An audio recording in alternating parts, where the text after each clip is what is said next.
Bueno, bideoetan ikusiko dugu funtzio baten ezaugarri konkretu bat, eta da hazkundea.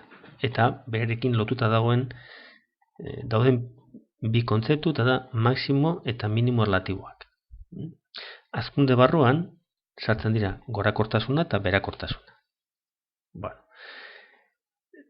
noiz da funtzio bat gorakorra, ze bete behar dan, zein puntutan izango dan hori, bueno, hori aztertzeko egingo duguna izango da. Joango gara begiratzen, atik dera bitartean, definizioaren barruan, ze gertatzen den, funtzioak hartzen dituen balioekin. X bakoitzean, funtzioak hartzen du balio bat eta altuera konkretu batean dago kokatuta, bai?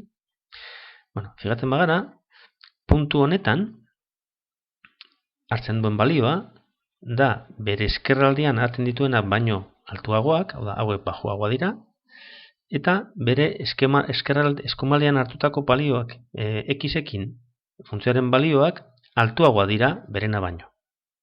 Bai? Hau da, betik beraretik pasatzen eta gora, hau da, goruntz doa. Bai? Beraz, puntu horretan gorakorra da. Zer gertatzen da? Tarte horretako puntu guztietan gertatzen dela hori, eskerraldean txikinagoak, eskumaldean handiagoak. Beraz, tarte osoan gertatzen da berdin, beraz, tarte horretan funtzioa gorakorra izango da. Vale? Gorakorra bera ailegatu arte, ze B puntuan funtzioak hartzen balioa altuena da bere eskerraldekoa baino eta bere eskumaldekoa baino. Eskumaldetik ez dau jarratzen goruntz, eta beruntz hasten da. Bueno, hauxe da maximo erlatiboaren definizioa. Puntu baten egongo da maximo bat, funtzioak puntu horretan hartzen duen balioa, bada bere ingurukoen artean altuena. Hau da, eskerraldekoak bajuagoa dira, eta eskumaldekoak ere bajuagoa dira. Orduan, tarte honetan, funtzioa gorakorra izango da. Vale? Bueno.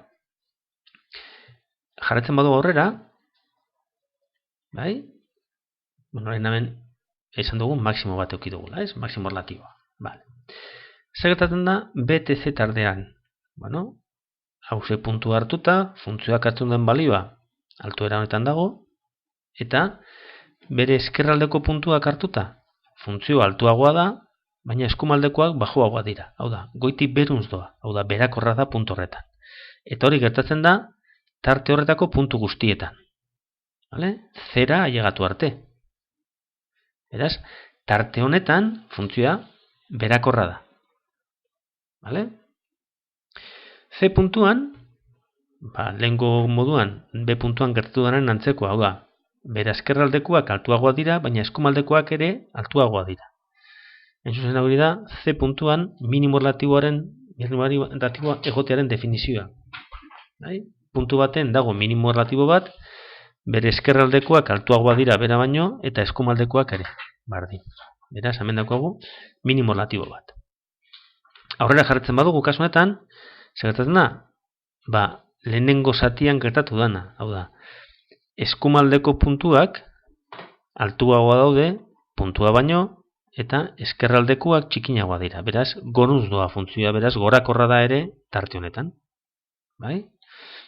Hemen ere, gorakorra izango da.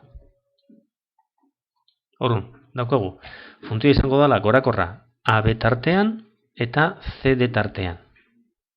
Fijaten bazari, aipatzen dira ezaugarriak izaren balioak aipatuz. Bai? Ez dugu esaten noraino ailegatzen dan, eta ez. Esateko gorakorra da berakorra dan, aipatuko dugu lanik. Gorakorra. AB bil CD tarteak.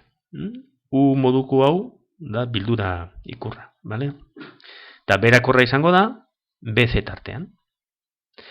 Maximo erlatibo bat izango dugula B puntuan, eta puntu hau puntu honen koordenada biak emoten baditugu, bata izango da nun dagoen B eta altuera ze altura hartzen duen, zein dan hartzen duen maximo hori. Minimoarekin bardin.